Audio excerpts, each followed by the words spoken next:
Hey everybody out there, this is Seto, and today for you guys I'm going to be doing a deck update of my Silent Swordsman deck. With the new ban list that recently came out, this deck has gotten a little bit better, and I've been playing around and changing the ratios of some of the cards. There is one card in the extra deck I would definitely add, however I do not currently have that card as I have not acquired it, and I forget what the TCG translation will be for it, but it will be Bagasucha, the new rank 4 Exceed monster with pillows instead of a beer and whatnot around him. I think it's like the sleeping tapir, something like that. But you could run 1 to 2 Bagasucha in the deck, hands down, it'd be perfectly fine. But yeah, without further ado, let us get into the deck profile. So, first off, we run 3 Silent Swordsman deck. 3 Silent Swordsmen. Now, I should mention that this is pretty much a Silent Swordsman hero deck. It does run a Shadow Mist engine, and you'll see how the deck functions more and more as I get into it. Pretty much your main plays are to go for this guy or for this guy, and have a Dark Law on the field with some traps to back it up. So Silent Swordsman is a really good card here. I'm going to read you the entire effect and then I'll go on into explaining it. Can't be normal summon or set. Must be special summon from your hand by attributing 1 warrior type monster, and can't be special summoned by other ways. Once per turn during the standby phase, this card gains 500 attack. And that is either player's standby phase, I should mention. When a spell card is activated, you can negate the activation once per turn. When a spell card is activated, you can negate the activation. If this card is destroyed by battle, or if this card is in its owner's control is destroyed by an opponent's card effect, you can special summon 1 Silent Swordsman monster from your hand or deck, except Silent Swordsman, ignoring the summoning condition. So pretty much, if he gets destroyed by battle card effect, you get to bring out this guy, who negates all spell cards on the field. Second off, this guy can get really big. There's a whole bunch of different ways you can bring him out in the deck. It's pretty consistent to bring him out. You can search through him through Rhoda, through banishing, Silent Sword Slash. There's a bunch of different ways you can get this bad boy out. So 3 of him, he is somewhat the heart and soul of the deck and makes it tick, I guess you could say. Next we run 2 Silent Swordsman level 7. The reason we run 2 is because you will find yourself quite often going to make 2 Silent Swordsman level 7 in a duel. You will find that often you will make 2 of them, and so that is why we run 2 of it. If it is a dead card, you usually can get it out pretty easily. I never find it to be really dead because I'm always bringing 1 or 2 out on the field quite consistently. And he's very good because he negates all spell cards. Then we run 2 ones that you don't have to run necessarily, but they do help out in the deck. We have Silent Swordsman level 3 and Silent Swordsman level 5. Reason we run Silent Swordsman level 3 is he's searchable through Silent Paladin and a whole bunch of different other ways. So if you don't even have a normal warrior in your hand, you can just search this out, normal summon it, send it to the graveyard, and special summon Silent Swordsman. Silent Swordsman level 5, you don't have to run him, but sometimes you'll have enough tribute fodder on the field. You can go for him and then he can go into this sometimes. Or mainly he's just there as another beater, or when he grows up and he can grow into this one pretty easily. Does it clog? Do you have any problems with running, these cards? Not so much. And she can search this out as well very easily, which is very nice. And plus, if it goes to the graveyard, you can recycle things as well. So that's the nice thing about her. You want to run her as a 1 Silent Paladin. This is okay. This is okay. But they come in handy. You'll understand once you play the deck enough, like, oh, now I get why he is running them. If you look at it on paper, you wouldn't understand. But through playing the deck, you will start to understand why I play that ratio of cards right there. So, yeah. Now on to the hero engine. We run 3 Shadow Mist. Shadow Mist is pretty much your way to getting your Dark Law out, thinning your deck out to get to some other hero cards that can help out, as well as pretty much being a rank 4 playmaker as well. For your other hero monsters, we run 1 Bubble Man and 1 Neos Alias. Bubble Man can go for Acid, Neos Alias can go for Koga, and pretty much they can also be rank 4 playmakers as well in the deck. So pretty straightforward there. Next we have double Goblinberg, triple Marauding Captain. Now you may say, why don't you run just triple Goblinberg? You know, it's a rank 4 playmaker, it's better than Marauding Captain, etc., etc. There's a reason for that. The main reason being that Marauding Captain can help protect your warrior monsters, and that has come in handy more than anything. So Marauding Captain does the same thing as Goblinberg for Shadow Mist. You can go normal summon Marauding Captain, special summon out Shadow Mist, search, set your mass change on your opponent's turn, activate mass change, get the other search. And the cool thing is, if you have your Dark Law out in your field now, your opponent most likely would try to run over your Dark Law with some other bigger monster. But what they're going to have to do first, before they can do that, is they'll have to attack the Marauding Captain and then attack the Masked Hero Dark Law. The other cool thing is you can have your other level monsters out in the field, like say you had this and this. This will buy this a turn to gain 500 more attack sometimes, because they'll have to attack this, then they have to attack this. So it is a little bit better in that aspect. I mean, granted, you can search for the Goblinberg. It can help you make rank 4s, but the Marauding Captain, you'll find, has a little bit more versatility, especially in this build. And you can go for the old Marauding Captain lock, where you go Marauding Captain, and they can't attack for either or of them. That is still a thing you can do in the deck.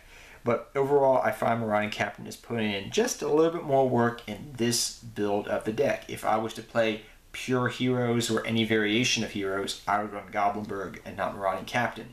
But in this version of the deck, which pretty much has a lot more warriors, Marauding Captain is putting in a lot more work, I find. Because he's protecting your other cards. Next, we run triple Honest. Thanks to the ban list, Honest is back at 3 of, and we run 3 Honest.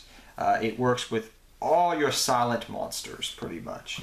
All your different silent monsters pretty much get protection from Honest, as well as things like Koga gets more attack from Honest. So you can use this on the offensive, the defensive, and it helps all these cards out right here pretty well. So yeah, I do like that 3 Honest. I mean, at first when I was retesting this deck with the ban list, I was like, oh, it won't help out too much. It helped out a lot. I was surprised. Next we run 3 Silent Sword Slash, as well as 2 Foolish Burial of Belongings. Now, Silent Sword Slash gains, I'll read it to you guys if you guys don't know what it does pretty much. Silent Sword Slash, target 1 Silent Swordsman monster you control. That monster you control gains 1,500 attack, and that is a permanent attack gain, I might add, of 1,500 attack. And you can activate multiple of these per turn if I remember correctly. And if you do, until the end of this turn, it is unaffected by opponent's card effects. So if they're trying to do something against a Silent Swordsman, you flip this, they can't, it's unaffected by card effects. Now, granted, this does not help when you go into Silent Swordsman level 7, but for the other Silent Swordsmans, this is a great card. This card's activation can't be negated, which is another cool thing. You can banish this card from your graveyard, add 1 Silent Swordsman monster from your deck to your hand. So that is really cool. So the cool thing is you can banish it and it becomes a Rhoda of sorts. So what I do is I run the 2 Foolish Burial Belongings, because I can activate Foolish Burial Belongings, send 1 to the graveyard, search out for this guy, and there I go. I can go to my combo pieces and go off that way. You can run one Foolish Burial Belongings, but you'll find that I do like the 2-up. It's a good engine starter, sets up this in the grave. You can activate it, then your deck out, and it'll help you get your deck rolling a lot of times. So 2 Foolish Burial Belongings and 3 Silent Sword Slash. Great card, believe me. Next we run 3 Mass Change. This helps you go to your Koga, your Anki, your Darklaw, your Acid, whatever. 3 Mass Change. Double E-Call and 1 Rhoda. You could run triple E-Call, but you're going to be searching enough with Shadow Mist and drawing cards and whatnot. Double E-Call is all you need. Sometimes you'll find that double E-Call is actually dead, but thinning your deck is always good, and it can help you use Goblinberg and Marauding Captain more effectively with the double E-Call if you don't have a Shadow Mist in hand. And the 1 Rhoda, use it for Silent Swordsman, use it for whatever you got. I mean, go right ahead. 1 Upstart Goblin, more draw power. 1 Warrior returning alive. I like this over Mass Charge because I can add this back. Now I used to run this as a double, but I decided to drop it down to 1 of and run a second E-Call. This is a great card because you can add this card back to your hand and make another level 7 very easily, and a whole bunch of things of that nature. So I do like this over Mass Charge. You'll find out more when you play the deck why I do that. Then we also won 1 Regeki because Regeki clears boards. For your traps, 2 Storming Mirror Force. If you have this guy out, make him get bigger, bounce all their monsters back to their hands, have a Silent Swordsman on still the field. I can negate one of your spells still. Now it's at more attack. This guy can get so big. I've got him up to 3,000, like 4,000 very easily many times before in a match. Then we lastly run for your trap lineup, double Solemn Strike and Solemn Warning. So trap cards to protect your big boss monsters. The only problem with this deck is, like any deck that relies upon big monsters, Kaijus is a thing, but this deck can still go into a local tournament and probably do very good in it, I would say, at the moment, until probably Spirals come out, but gosh only knows. Next we run our 2 tokens, I call them. You got your Winona token and your Skyla token. Your 2 fly girls. They're so fly. Next you got your 2 Master Hero Darklaw, your Anki, your Acid, and your Koga. Pretty straightforward there.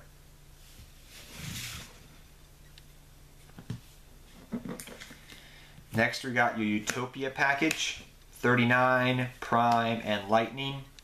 Your Castell, your 101. You could drop 101 for Bagasucha, the Sleepy Tapir. Very easily you could do that. Malevolent Sins, 106, Tornado Dragon. And then for some other ones, because you run Warriors and you'll pretty much be making Warriors with Exceed monsters, you run 1 Heroic Champion Excalibur just for more attack, and 1 Blade Armor Ninja for game if you want to go for that because you're feeling kind of funky. So you got them, might as well run them.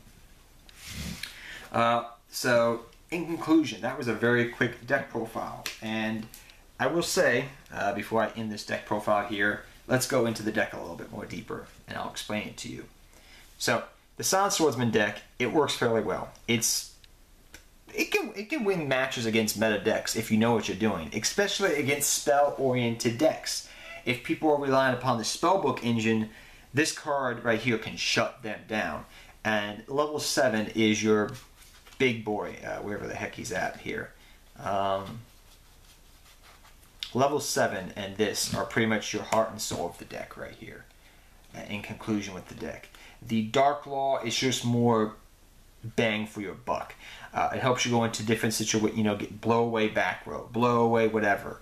You're not concerned about spells in this deck. You're concerned about traps, because if they stop, if they solemn strike you, they warning you, that's a problem. You could side in Cosmic Cyclones. You could side in Twin Twisters.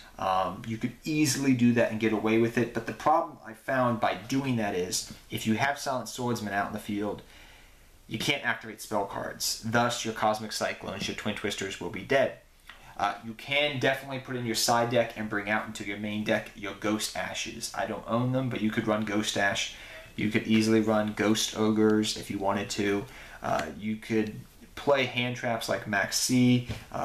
You could easily find room for Max C in this deck. I just didn't want to profile it all in the deck because, well, I just couldn't find room. Like, the deck works fine as itself. If I was to drop something for Max C, which I was going back and forth between it, is I would drop Silent Swordsman level 5, but that's up to you to decide. You could easily drop that for Max C. Figure out where you want to put your hand trap lineup in, you know, and build the deck to your preferences. And you could easily go to locals and probably top at locals with this deck if you know what you're doing. But this deck has a somewhat high ceiling of learning. So you would have to play it a couple times online and in real life to understand what works and what doesn't work and how it all interacts together. So that is what I'm going to say as I end this deck profile. You could easily put good side deck cards in it. I would highly suggest, if you're putting in side deck cards, not to put spell cards in the side deck. The reason for that is level 7 will shut them down. So rely upon hand traps and rely upon trap cards and switch them out in your side deck going into game 2 or game 3, you know, at your own discretion, I guess you could say. But that is what I'm going to say if you want to take this deck to in a competitive manner or competitive level, because I've tested it online and it works out that way. I just don't own Ghost Ashes, so poor, pitiful me. But till next time, guys, take care, have fun dueling, good luck dueling, and I'll see you guys next time. Go Silent Swordsman. I love this archetype. I love warrior monsters. So go Silent Swordsman, and I'll see you guys next time. Good luck dueling to all of you guys. Take care.